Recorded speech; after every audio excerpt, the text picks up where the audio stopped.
कराची के गुल प्लाजा में लगने वाली आग में शहीद होने वाले फायर फाइटर मोहम्मद फुरकान के घर में शोक का आलम है। हर आंख अश्कबार है। फुरकान 7 बहन भाइयों में सबसे छोटे थे।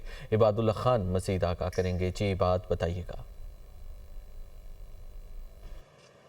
हाँ जी, देखें, गुल प्लाजा में शहीद होने वाले फायर फाइटर मोहम्मद फुरकान के घर पर इस वक्त मैं मौजूद हूँ और यहाँ पर गम का समा है। हर चेहरा जो है वो गमगीन है और यहाँ पर मैं मौजूद हूँ इनके घर पे और इनके मामू हमारे साथ मौजूद हैं। उनसे बात करने की कोशिश करते हैं। हमें इतला ये मिली कि गुल प्लाजा में आग लगी है। आज बड़ी शिद्दत की है। मतलब तो सुबह के टाइम पे मैं इतला आई कि फुरकान भांजा मेरा जहाँ सब पे अंदर लोगों की इतला मिली कि लोग फंसे हुए हैं, उनको निकालने के लिए अंदर मूव हुआ। उसने जाके उनको निकालने की कोशिश करी।